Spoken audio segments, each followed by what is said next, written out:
আগে তোমরা শুনতে পাচ্ছ সবাই? হুমায়ুন, হুমায়ুন শোনা যাচ্ছে?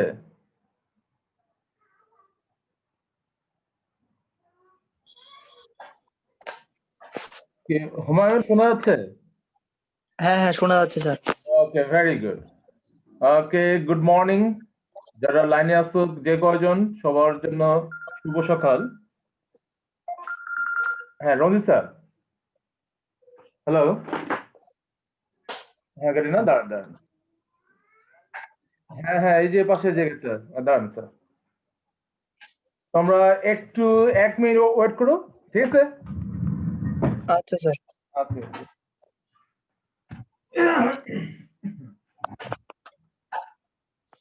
সামিয়া, এত দেখো।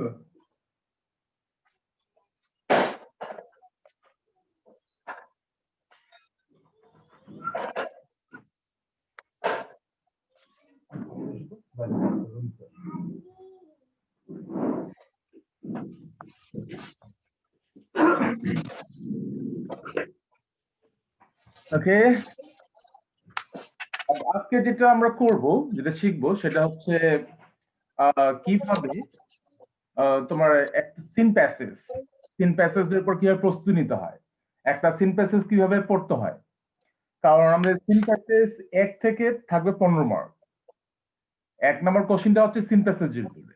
এই সিন প্যাসেজে 1 এর 2টা অংশ আছে, একটা হচ্ছে 1 এর এ, যেটা হচ্ছে এমসিকিউ, আর একটা হচ্ছে 1 এর বি, সেটা হচ্ছে সিকিউ মানে কোশ্চেন। এমসিকিউ থাকবে 5টা, 5টাতে 5 মার্ক। আর সিকিউ কোশ্চিন থাকবে হচ্ছে 5টা, 10 মার্ক, মোট 15 মার্ক। ওকে, তাহলে এই 15 মার্ক ডিপেন্ড করবে প্যাসেজটা কতটা সুন্দরভাবে তোমার কতটা সুন্দরভাবে তোমার প্রস্তুতি রয়েছে প্যাসেজটা। ওকে,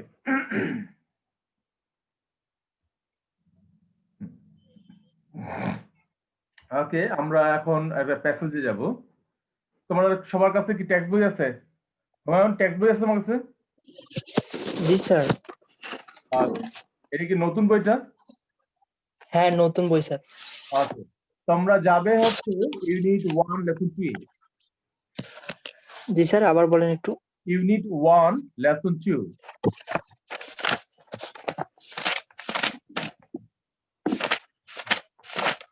জি স্যার। গেছো? হ্যাঁ।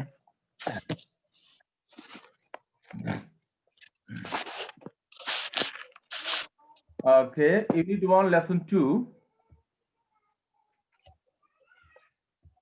Nelson Mandela good. From apartheid. হ্যাঁ, ভেরি গুড, ভেরি গুড।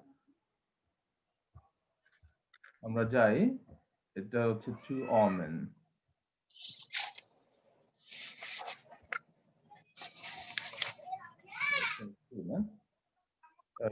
চলে গেছে।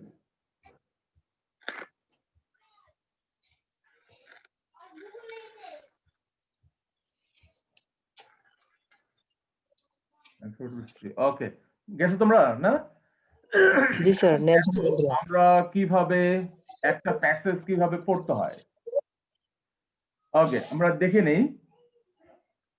দেখো, এই যে প্যাসেজটা, যখন কোনো জি স্যার। প্যাসেজ পড়তে যাবে তোমরা প্রথমে যেটা করবে সেটা হচ্ছে প্যাসেজে যে অপরিচিত শব্দগুলো আছে সেগুলো তোমাকে বের করে নিতে হবে। প্রথম কাজ, প্যাসেজে জি স্যার। অপরিচিত শব্দগুলো তোমাকে বের করে নিতে হবে। বের করার পরে তুমি প্যাসেজটা 2 থেকে 3 বার পড়তে হবে। প্যাসেজটা 2 থেকে 3 বার তোমাকে পড়তে হবে। ওকে, আমরা এখন দেখো প্যাসেজটা পড়তেছি। এটা হচ্ছে রয়টার্স। রয়টার্স হচ্ছে একটা, সেখানকার একটা news news channel, news media. Reuters তারা একটা প্রতিবেদন করছে, তারা এই প্রতিবেদনটা করছে। এখন দেখো আমরা, এটা খুব একটা ইম্পর্টেন্ট প্যাসেজ, এটা হচ্ছে নেলসন ম্যান্ডেলার উপরে। তাহলে প্রথম একটা প্যাসেজ যখন তোমরা প্রস্তুতি নিবে, প্রথম শর্ত হচ্ছে ওই প্যাসেজের অপরিচিত শব্দগুলো তোমাকে বের করে নিতে হবে। অপরিচিত শব্দ জি স্যার। বের করার পরে তোমরা রিডিং পড়বে। একদম উইথ আন্ডারস্ট্যান্ডিং, উচ্চারণগুলো যেন ঠিক হয়। হ্যালো, আসসালামু আলাইকুম। হ্যাঁ, কোন ক্লাস? হ্যাঁ, ক্লাস হচ্ছে তো। আহা, তাহলে তো ও কি ইয়া ওই অ্যাড্রেসটা তো ওর কাছে নাই? আহা, হ্যাঁ জি, ওকে একটু চেষ্টা করতে বলেন। বা ওর ফ্রেন্ডদের ইয়ে কথা, আমাদের চলতেছে ক্লাস, আমি ক্লাসে আছি। একটু চেষ্টা করুন। ওকে, ওকে। ওকে, তাই দেখো, এখন আমরা পড়বো এটা কিভাবে পড়বো, কিভাবে বুঝে বুঝে পড়বো। দেখো, রয়টার্স এই রিপোর্টটা করছে 15 ডিসেম্বর 2013, 15ই ডিসেম্বর 2013 সালে। জোহান্সবার্গ, জোহান্সবার্গ থেকে রিপোর্টটা করা। সাউথ আফ্রিকার একটা city town, Johannesburg. Reuters. Okay, দেখো, Nelson Mandela guided South Africa. Nelson, উচ্চারণটা হচ্ছে Nelson. Nelson Mandela guided South Africa. তাহলে সাউথ আফ্রিকাকে কি করছে? গাইড করছে, পথ প্রদর্শন করে আছে। From the hmm shackles of apartheid. Shackles মানে শিকল। তাহলে Nelson Mandela guided South Africa. Nelson Mandela South আফ্রিকাকে গাইডেড মানে দিক নির্দেশনা দিয়েছেন। From the shackles to of apartheid. From the shackles of apartheid, বৈষম্যের শিকল থেকে, টু এ মাল্টিরেশিয়াল ডেমোক্রেসি। তাহলে বহু বহু বর্ণের একটি গণতন্ত্রে নিয়ে যায়। প্রথমে সেখানে ছিল এই সাউথ আফ্রিকায় স্যার স্যার অ্যাপারথাইড মানে? বৈষম্য বাবা। অ্যাপারথাইড মানে হচ্ছে বৈষম্য। তাই দেখো, তাহলে Nelson Mandela guided South Africa, South আফ্রিকাকে সে গাইড করেছে from the shackles of apartheid, বৈষম্যের শিকল হতে, মাল্টিরেশিয়াল ডেমোক্রেসিতে। মাল্টিরেশিয়াল ডেমোক্রেসি মানে সকল বর্ণের লোক থাকবে সেখানে, ঠিক আছে? বহু বর্ণের গণতান্ত্রিক একটা ইয়াতে সিস্টেমতে নিয়ে গেছেন। আগে শুধু হোয়াইটরা ডমিনেট করতো প্রথমের দিকে। যারা হোয়াইট ছিল, সাদা ছিল, শ্বেতাঙ্গ, তারা হচ্ছে ডমিনেট করতো, আধিপত্য বিস্তার করতো। যদিও এখানে ম্যাক্সিমাম লোক ছিল, প্রায় 80% লোক ছিল হচ্ছে ব্ল্যাক। এইখানে এই যে সেখানে ছিল একটা, হ্যাঁ, বৈষম্য থেকে তাহলে মাল্টিরেশিয়াল ডেমোক্রেসিতে তিনি এই সাউথ আফ্রিকা গাইড করেন age N icon of peace and reconciliation. শান্তি এবং সম্প্রীতির কি আইকন হিসেবে, ঠিক আছে? শান্তি ও সম্প্রীতি আইকন হিসেবে। আইকন মানে কি? একটা উদাহরণ। তিনি একটা শান্তি আর সম্প্রীতির উদাহরণ হিসেবে নিজেকে আইকন হিসেবে তৈরি করেন। তাই দেখো, অর্থটা কি হচ্ছে? Nelson Mandela guided South Africa from the shackles of apartheid to a to multiracial, a multiracial হ্যাঁ, democracy. Icon of peace and reconciliation. Who can, sir reconciliation মানে? হ্যাঁ, রিকনসিলিয়েশন মানে সম্প্রীতি, ঠিক আছে? একে অপরকে আন্ডারস্ট্যান্ডিং, রিকনসিলিয়েশন। দাঁড়াও, রিকনসিলিয়েশন না,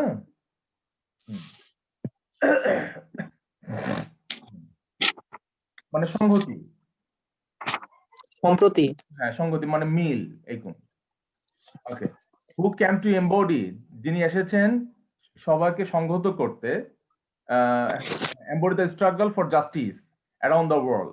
তাহলে যিনি ক্যাম টু এম্বডি, সমন্বয় করতে আসে the struggle for justice around the world, ঠিক আছে? এই হু বলতে ওই যে নেলসন ম্যান্ডেলা বলছে, যিনি এসেছেন, যিনি এসেছেন এই গোটা পৃথিবীর যে এই ন্যায় বিচারের জন্য যে সংগ্রাম, এটাকে কি করতে? এমবডি, সমন্বয় করতে, অ্যারাউন্ড দ্য ওয়ার্ল্ড, গোটা বিশ্বব্যাপী। তাহলে এই প্যাসেজটা, প্রথম প্যারাগ্রাফটা পরে আমরা যেটা দেখতেছি, দেখো, তাহলে Nelson Mandela guided South Africa, Nelson Mandela South আফ্রিকাকে দিক নির্দেশনা দিয়েছেন from the shackles of apartheid, বৈষম্যের শিকল হতে, টু এ মাল্টিরেশিয়াল ডেমোক্রেসি, একটা বহু বর্ণের গণতন্ত্রে। কি হিসাবে? অ্যাজ এন আইকন, একজন পথ প্রদর্শক হিসাবে, অফ পিস অ্যান্ড রিকনসিলিয়েশন, শান্তি এবং সংহতির একজন আইকন হিসেবে তিনি এই কাজটা করেছেন। একটা আগে ছিল বৈষম্য, এখন সেটা মাল্টিরেশিয়াল ডেমোক্রেসি, সব বর্ণের লোকরা সেখানে সমান সুযোগ পায়। তিনি এটা করেছেন গোটা পৃথিবীর, গোটা পৃথিবীর যেখানে যেখানে তোমার জাস্টিস জন্য স্ট্রাগল হচ্ছে, সেটাকে সমন্বয় করার জন্য। ওকে, দেখো, ইমপ্রিজন ফর নিয়ারলি 3 ডিকেডস, ইমপ্রিজন মানে হচ্ছে তিনি বন্দী ছিলেন ফর নিয়ারলি 3 ডিকেডস, প্রায় 3 দশক, মানে 30 বছর। এটা কিন্তু পৃথিবীর ইতিহাসে কোনো আহ এই ধরনের এক্সাম্পল খুব কম। পৃথিবীর ইতিহাসে প্রায় 30 বছর জেলে ছিল, এটা ইতিহাস কম কোন নেতা। দেখো, imprison for nearly 3 ডিকেডস for his fight, তার এই সংগ্রামের জন্য তিনি 30 বছর বন্দী ছিলেন। তাহলে for his fight against white minority rule. হ্যাঁ শুনুন স্যার। হ্যাঁ বলেন। আর সমস্যা নাই, ওই ইয়েকে পাঠিয়ে দিচ্ছি, রঞ্জিত স্যারকে পাঠিয়ে দিচ্ছি। ওকে ঠিক আছে। হুম। আমার ক্লাস চলছে তো।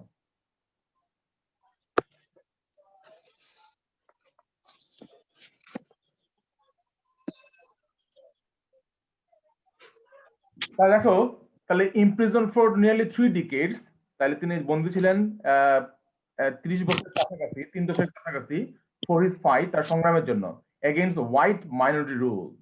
তাহলে এই যে শ্বেতাঙ্গ সংখ্যালঘিষ্ঠ শাসনের বিরুদ্ধে তিনি সংগ্রাম করে 30 বছর তিনি ছিলেন বন্দী। দেখো, সেই সময় সাউথ আফ্রিকায় হোয়াইটরা ছিল খুবই কম সংখ্যালঘিষ্ঠ, মাইনরিটিটা ছিল, ঠিক আছে।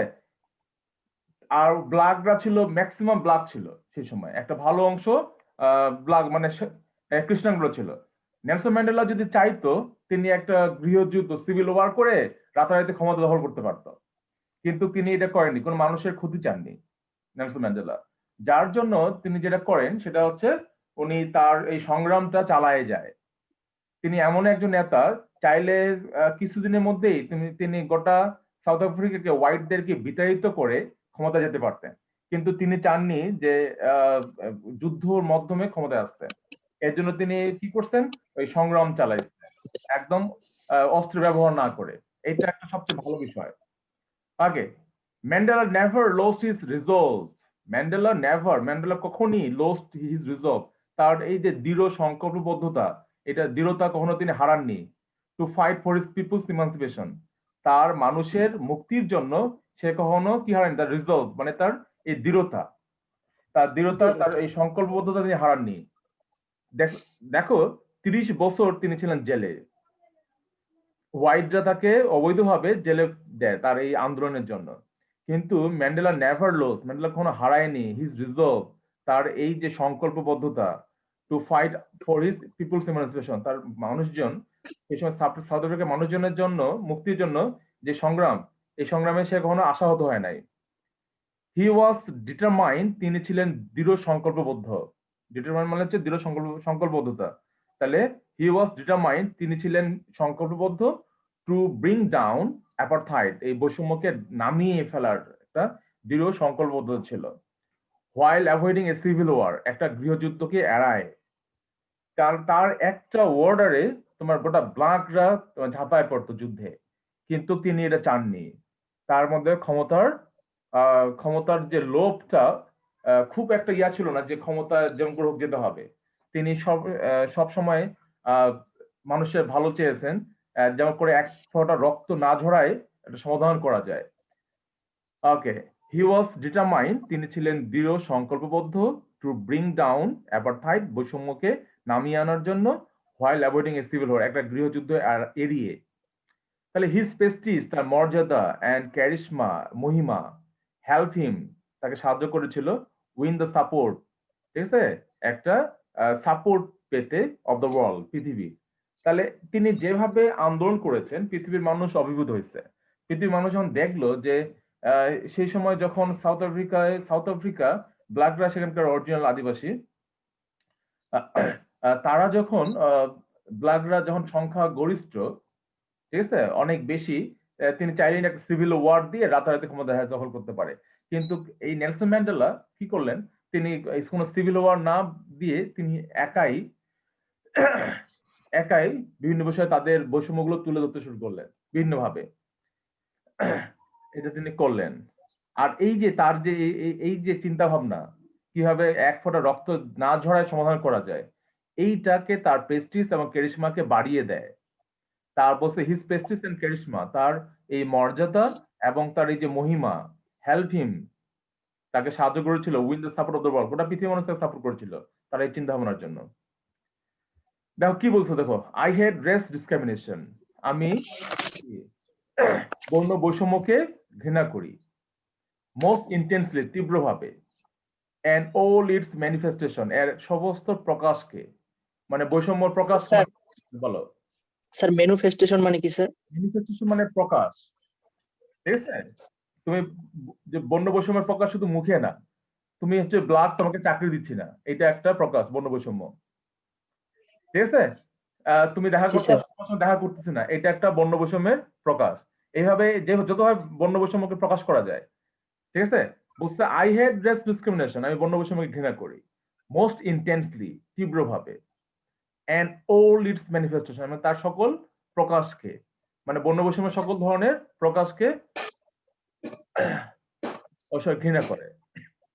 তারপর দেখো I have photo it all during my life, বলছে আমি সংগ্রাম করেছি এর জন্য অল ডিউরিং মাই লাইফ, ঠিক আছে? আমার হচ্ছে সমগ্র জীবনে আমি এই বর্ণ বৈষম্যের বিরুদ্ধে সংগ্রাম করেছি। এই ফোর্ট মানে সংগ্রাম। আই উইল ফাইট ইট নাও, আমি এখন সংগ্রাম করব। বলছে আই উইল ফাইট ইট নাও, আমি এখন সংগ্রাম করব। এন্ড উইল ডু সো, আমি এটা করতে থাকবো until the end of my days, আমার, ঠিক আছে, জীবন থাকা পর্যন্ত আমি ইয়েতে সংগ্রাম করব। দেখো আবার পড়তেছি, বলছে আই হেড রেস ডিসক্রিমিনেশন, আমি বর্ণ বৈষম্যকে ঘৃণা করি, মোস্ট ইন্টেন্সলি তীব্রভাবে, and in all it's manifestation এবং ইহার সমস্ত প্রকাশকে, বর্ণ বৈষম্যের সমস্ত প্রকাশকে আমি ঘৃণা করি। I have photo it all during my life, আমার সমগ্র জীবন ব্যাপী আমি এর বিরুদ্ধে কি করেছি, সংগ্রাম করেছি। আই উইল ফাইট ইট নাও, আমি এখন করছি, এন্ড উইল ডু এবং করতে থাকবো, until the end of my days, আমার শেষ দিন পর্যন্ত। Mandela said in his acceptance speech on becoming South Africa's first black president in 1994, এই কথাটা ম্যান্ডেলা তার হচ্ছে প্রথম প্রেসিডেন্ট হওয়ার পর, তিনি প্রেসিডেন্ট হওয়ার পরে তার যে অভিবাদন স্পিচ কথাটা বলে, বলছে ম্যান্ডেলা সেইড, ম্যান্ডেলা বলেছিল ইন হিজ অ্যাকসেপ্টেন্স স্পিচ, তার অভিবাদন বক্তৃতায়। অভিবাদন বক্তৃতা মানে কি, যখন তুমি প্রেসিডেন্ট হবা তখন তোমার প্রথম যে স্পিচটা দেওয়া হয় ওটাকে অ্যাকসেপ্টেন্স স্পিচ বলে। On becoming South Africa's first black president in 1994, তিনি আবার বলেন the time for the healing of the wounds has come, the time for the healing of the wound, এই ক্ষত সারানোর সময়টা এসে গেছে। ক্ষত সারানো মানে কি, কি ক্ষত? ক্ষতটা হচ্ছে ওই যে ব্ল্যাক আর হোয়াইটদের মধ্যে, কৃষ্ণাঙ্গ এবং শ্বেতাঙ্গদের মধ্যে যে বৈষম্য, বলছে এই যে বৈষম্য, এই ক্ষতটা সারানোর সময় এসে গেছে। তিনি বলছেন the time for the healing, নিরাময়ের সময়, অফ দ্য ওন্স, তাহলে ক্ষত নিরাময় সময়, হ্যাজ কাম, এসেছে। The moment to bridge the chasm that divide us has come, the moment to bridge the chasm মানে ফাটল, ঠিক আছে, ফাটলের উপরে ব্রিজ, সেতু বন্ধনের মুহূর্ত যেটা আমাদেরকে ডিভাইড করেছে সেটা এসে গেছে, ঠিক আছে? বৈষম্যকে, ক্যাজম মানে হচ্ছে ফাটল, বলছে the moment to bridge the chasm, ফাটলের উপরে যে সেতু বন্ধনের মুহূর্তটা আমাদের কি এসে গেছে, যেটা আমাদেরকে ডিভাইড করেছে। তিনি তার এই যে অ্যাকসেপ্টেন্স স্পিচে এই কথাটা বলেন।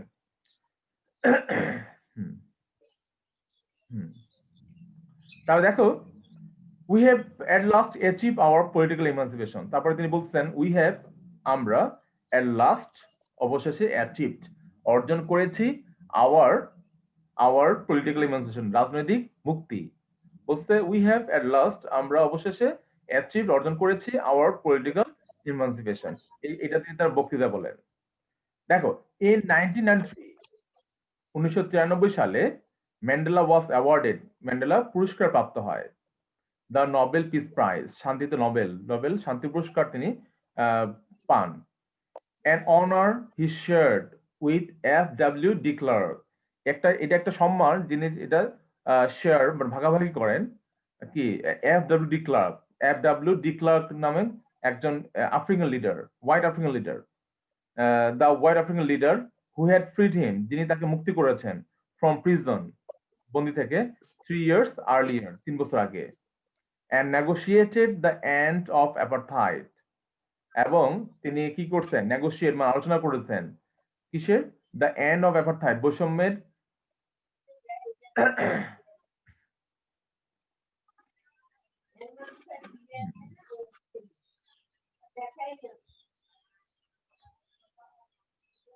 ওকে ওয়ালাইকুম সালাম ওকে দেখো তাহলে ইন 1993 সালে Mandela was awarded the Nobel peace prize Mandela হচ্ছে নোবেল পিস প্রাইজ পুরস্কারে পুরস্কৃত হ্যাঁ এন অনার এটি একটি সম্মান হি শেয়ার তিনি এটা শেয়ার করেন ভাগাভাগি করেন উইথ এফ ডব্লিউ ডি ক্লার্কের সাথে ইনি হচ্ছে দ্য হোয়াইট আফ্রিকান লিডার একজন আফ্রিকান শ্বেতাঙ্গ নেতা হু হ্যাড ফ্রিড হিম যিনি এই ম্যান্ডেলাকে মুক্তি দেয় ফ্রম প্রিজন থেকে জেল থেকে 3 years আর্লিয়ার 3 বছর আগে এন্ড নেগোশিয়েটেড এবং তিনি তার সঙ্গে নেগোশিয়েট করে আলোচনা করে দ্য এন্ড অফ অ্যাপারথাইড বৈষম্যকে কিভাবে বৈষম্যের শেষ সম্পর্কে তিনি আলোচনা করেন তাহলে দেখো তাহলে নেলসন ম্যান্ডেলা 1993 সালে কি করে নোবেল পিস প্রাইজ পায় এই নোবেল পিস প্রাইজটা তিনি শেয়ার করেন হচ্ছে এফ.ডব্লিউ.ডি. ক্লার্ক এফ.ডব্লিউ.ডি. ক্লার্ক সেই সময় হচ্ছে আফ্রিকান লিডার ছিল তিনি কি করেন তিনি হচ্ছে নেলসন ম্যান্ডেলাকে জেল থেকে বের করে তিনি এই যে অ্যাপারথাইডটা কিভাবে এই সমস্যাটা সমাধান করা যায় আলোচনা করেন এই জন্য তিনি সমন্বয়ভাবে এই পিস প্রাইজটা দুজনে পায় নেলসন ম্যান্ডেলা এবং হচ্ছে এফ.ডব্লিউ.ডি. ক্লার্ক ওকে দেখো Mandela went on to play a prominent role. তাহলে ম্যান্ডেলা একটা মুখ্য ভূমিকা পালন করতে যায় অন দ্য ওয়ার্ল্ড স্টেজ গোটা পৃথিবীর জন্য age N advocate of human dignity তাহলে হ্যাঁ হিউম্যান তাহলে দেখো মানবিক মর্যাদার পক্ষে কথা বলার জন্য in the face of challenge raging from political repression to AIDS তাহলে এই যে রাজনৈতিক এই যে রিপ্রেশন অনাচার থেকে এইডস পর্যন্ত এই সমস্ত সমস্যা গুলার জন্য তিনি কি করেন তিনি একটা প্রমিনেন্ট রোল মুখ্য ভূমিকা পালন করেন সারা পৃথিবীব্যাপী হিসেবে স্যার প্রমিনেন্ট রোল মানে কি হচ্ছে স্যার তাহলে মিনিংটা এটা হচ্ছে মুখ্য ভূমিকা উল্লেখযোগ্য ভূমিকা প্রমিনেন্ট তাহলে দেখো ম্যান্ডেলা যখন তিনি এটা পান এই নোবেল পিস প্রাইজ পান প্রেসিডেন্ট হলেন নোবেল পিস প্রাইজ পেলেন তারপর দেখো তিনি কি বলছে Mandela went on to play তিনি একটা কি পালন করতে চায় ভূমিকা পালন করতে চায় একটা প্রমিনেন্ট রোল মুখ্য ভূমিকা পালন করতে যায় কোথায় অন দ্য ওয়ার্ল্ড স্টেজ গোটা পৃথিবীব্যাপী কি হিসাবে অ্যাজ এন অ্যাডভোকেট মানে কি কারো পক্ষ নিয়ে কথা বলা অ্যাডভোকেট মানে কারো পক্ষ নিয়ে কথা বলা অ্যাডভোকেট অফ হিউম্যান ডিগনিটি তিনি কিসের হিউম্যান ডিগনিটির পক্ষে কথা বলেন গোটা পৃথিবীতে এখন দেখো in the face of challenges raging from political repression to AIDS তাহলে এই যে রাজনৈতিক অস্থিরতা রাজনৈতিক অনাচার থেকে শুরু করে এইডস পর্যন্ত তিনি এইসব চ্যালেঞ্জের মুখোমুখি হয়ে তিনি হচ্ছে হিউম্যান ডিগনিটির পক্ষে কথা বলেন গোটা পৃথিবীব্যাপী He formally left public life in June 2004 তাহলে ফর্মালি তিনি হচ্ছে আনুষ্ঠানিকভাবে পাবলিক লাইফ তিনি লেফট করেন 2004 সালে বিফোর হিজ 86 বার্থডে 86 বছর জন্মদিনের পূর্বে তিনি পাবলিক লাইফ লেফট করেন মানে সরকারি কাজ থেকে তিনি অব্যাহতি নেন টেলিং হিজ অ্যাডোরিং কান্ট্রিম্যান তার প্রিয় দেশবাসীকে বলে কি বলছে দেখো বলছে ডোন্ট কল মি আমাকে ডাকার দরকার নাই I will call you বলছে ডোন্ট কল মি বলছে যদি সমস্যা হয় তা আমাকে ডাকার দরকার নাই আমি তোমাদেরকে ডেকে নিব ওকে হ্যাঁ আমাদের this meeting will end 10 minutes okay okay দেখো কি বলছে তিনি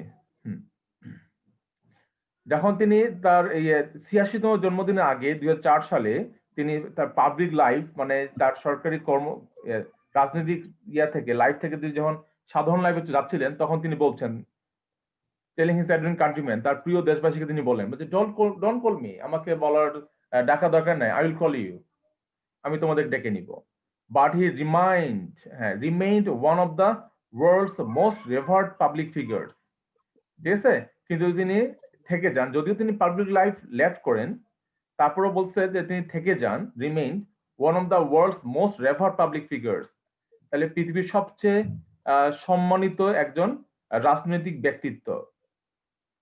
combining celebrity sparkle with an unwavering message of freedom, respect and human rights. Combining, তিনি ছিলেন কি সেলিব্রিটি স্পার্কল, তিনি একজন সেলিব্রিটি স্পার্কল নিয়ে।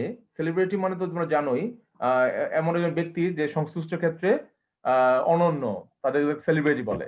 তার মধ্যে সেলিব্রিটি স্পার্ক মানে কি স্ফুলিঙ্গ, ঠিক আছে, তেজদীপ্ত। তাহলে combining celebrity sparkle with an কি আনওয়েভারিং মেসেজ অফ ফ্রিডম, তার মধ্যে ছিল স্বাধীনতা, সম্মান এবং হিউম্যান রাইটস, ঠিক আছে। তাহলে যে মানবাধিকার, এগুলোর মধ্যে এগুলো সবগুলোই তার ছিল কম্বাইনিং একটা সেলিব্রিটি স্পার্কল ছিল, সবগুলো কোয়ালিটি তার মধ্যে ছিল। He is at the epic centre of our time, তিনি বলছে he is at the epic centre of our time, তিনি ছিলেন আমাদের সময়ের কেন্দ্রবিন্দু। একজন ব্যক্তি বলতেছেন এটা, দেখো বলছে হি ইজ, মানে Nelson Mandela is at the epic centre of our time, তিনি আমাদের সময়ের কেন্দ্রবিন্দুতে ছিলেন। আওয়ার্স ইন সাউথ আফ্রিকা, আমাদের সাউথ আফ্রিকায়, এন্ড ইয়োর্স, তোমাদের, হোয়ার এভার ইউ আর, তোমরা যেখানেই হও সেখানকার তোমাদের সবারই কি ছিল একটা এপিক সেন্টার। কিসের এপিক সেন্টার?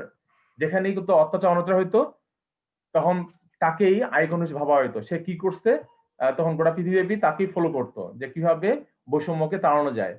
এই জন্য এই যে Nadine Gordimer, the South African writer and Nobel laureate for literature once remark, তাহলে এই নাদিন গডিমার নামে এক মহিলা যিনি সাউথ আফ্রিকার রাইটার এবং নোবেল লরেট ফর লিটারেচার সাহিত্যের জন্য তিনি নোবেল পুরস্কার পেয়েছেন, তিনি একসময় বলছে যে he is at the epic centre of our time, তিনি হচ্ছে আমাদের সময়ের কেন্দ্রবিন্দু ছিল।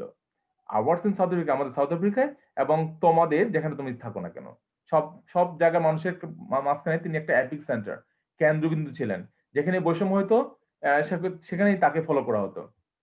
ওকে, দেখো the years Mandela spent behind bars, দেখো দ্য ইয়ার্স, ওই বছরটিতে ম্যান্ডেলা স্পেন্ট বিহাইন্ড বার্ডস, জেলখানায় যে বছরটিতে ছিলেন, made him the world's most celebrated political prisoner. তিনিও জেলখানায় যখন ছিলেন, যে সময়টা গুলোতে ছিলেন, the years Mandela spent behind bars, তাহলে জেলখানায়, জেলে যে ছিলেন, বিহাইন্ড বার্ডস মানে হচ্ছে তোমার এই বার মানে হচ্ছে জেলখানা। জেলখানায় যে সময়টাতে ছিলেন তিনি, যে 3 ডিকেডস, এটা তাকে পৃথিবীর সবচেয়ে সেলিব্রেটেড পলিটিক্যাল প্রিজনার বানায়, সবচেয়ে জনপ্রিয় রাজনৈতিক বন্দী বানায় ফেলে। N a leader of mythic stature, এবং এমন একজন লিডার হিসেবে তাকে প্রতিষ্ঠা করে পৃথিবীতে যে মিথিক স্ট্যাচার, যার বৈশিষ্ট্য হচ্ছে তোমার পৌরাণিক কাহিনীর হিরোদের মতো। For millions of black South African, দেখো millions of black South African, তাহলে মিলিয়ন ব্ল্যাক সাউথ আফ্রিকানদের কাছে তিনি ছিলেন কি এক মিথিক স্ট্যাচারের একজন leader. and other oppressed people for beyond his country's border, এবং ওইসব ব্যক্তিদের জন্য বর্ডার মানে দেশের সীমার বাইরে অত্যাচারিত মানুষদের কাছেও তিনি ছিলেন একজন লিডার, যে ছিল মিথিক স্ট্যাচারের, একদম পৌরাণিক ইয়াদের মতো, ওই তোমার হিরোদের মতো। যেমন হারকিউলিস নাম শুনছো তোমরা? ওকে, আগে দেখো, তবে দেখো charged with capital offense in the 1963 Rivonia trial, his statement from the dock was his political testimony. দেখো চার্জ উইথ ক্যাপিটাল অফেন্সেস, তার বিরুদ্ধে একটা ক্যাপিটাল অফেন্সের একটা চার্জ করে, দায়ী করে তাকে ইন 1963 সালে, যেটা রিভোনিয়া ট্রায়াল নামে পরিচিত ছিল। His statement from the dock was his political testimony. ঠিক আছে, তাহলে হিজ স্টেটমেন্ট, তার বিবৃতি ফ্রম দ্য ডক, ঠিক আছে, এই মঞ্চের, বিচারের মঞ্চের তার যে স্টেটমেন্ট ছিল সেটা ছিল তার পলিটিক্যাল টেস্টিমনি, তার ছিল রাজনীতির টেস্টিমনি। টেস্টিমোনিয়াল জানো, একটা রাজনীতি তার ক্যারিয়ার, প্রশংসাপত্র এরকম একটা ছিল একটা। উনি সেখানে বলেন, ওই যাদের সামনে বলছে ডিউরিং মাই লাইফ টাইম, এই যে ক্যাপিটাল অফেন্সের 1963 সালে ক্যাপিটাল অফেন্সের তার উপরে যে চার্জটা হয়, সেই চার্জে যখন তিনি জবাবদিহি করেন, তিনি বলেন ডিউরিং মাই লাইফ টাইম, আমার জীবনব্যাপী, I have dedicated myself to this struggle of the African people, বলছে আমার জীবনব্যাপী আই হ্যাভ ডেডিকেটেড, আমি কি করছিলাম, আমি নিজেকে উৎসর্গ করেছিলাম, মাইসেলফ নিজেকে উৎসর্গ করেছিলাম টু দিস স্ট্রাগল, এই সংগ্রামের জন্য, অফ দ্য আফ্রিকান পিপল। তাহলে আফ্রিকান পিপলের সংগ্রামের জন্য আমি আমার গোটা জীবনব্যাপী নিজেকে উৎসর্গ করেছিলাম। I have fort against white domination, আমি শ্বেতাঙ্গ আধিপত্যের বিরুদ্ধে সংগ্রাম করেছি। And I have fort against black domination, আমি কৃষ্ণাঙ্গ আধিপত্যের বিরুদ্ধেও সংগ্রাম করেছি। যখন তিনি ব্ল্যাকদের পক্ষে হোয়াইটদের বিরুদ্ধে সংগ্রাম করেন, তখন কি করে ক্ষমতায় ব্ল্যাকরা আসে, ব্ল্যাকরা ক্ষমতায় আসে, ব্ল্যাকরা কি করলো, শুরু করলো হোয়াইটদের বিপক্ষে আবার তার ওদেরকে ফিরে অত্যাচার করা শুরু করলো। তখন বলতেছেন যে আমি আমার গোটা জীবনব্যাপী এই সংগ্রামে, আফ্রিকান পিপলের সংগ্রামে উৎসর্গ করেছি। আমি হোয়াইটদের, ব্ল্যাকদের পক্ষ নিয়েও ফাইট করেছি, আমি হোয়াইটদের পক্ষ নিয়েও ফাইট করেছি। I have cherish the ideal of a democratic and free society, আমি লালন করেছি, লালন করা মনে চাওয়া, I have cherish the ideal of a democratic and free society,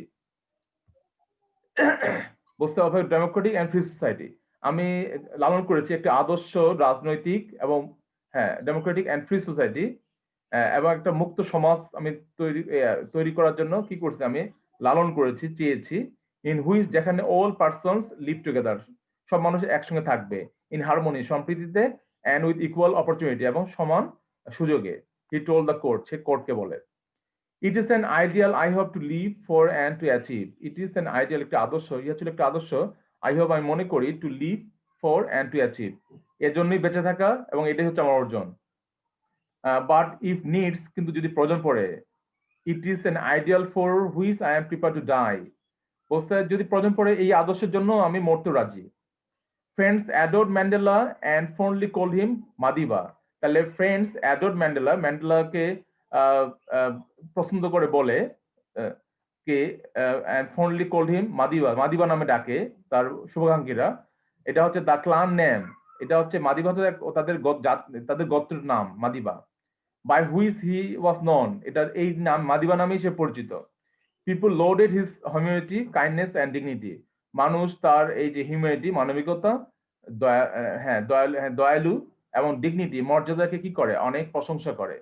ওকে, এটা ছিল হচ্ছে আমাদের প্যাসেজটা। প্যাসেজের প্রশ্ন নাও, প্যাসেজের প্রশ্ন, এই যে প্রশ্নগুলো নাও, এই প্রশ্নগুলো তোমাদের থাকলো, অ্যাসাইনমেন্ট থাকলো, এই প্রশ্ন, হোমওয়ার্ক হলো 3 নম্বর এমসিকিউ,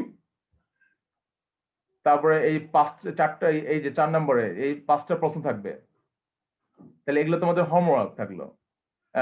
তাহলে আমি আবার বলে নেই, তোমরা পড়াশোনাটা চালিয়ে যাবে, পড়াশোনাটা চালিয়ে যাবে।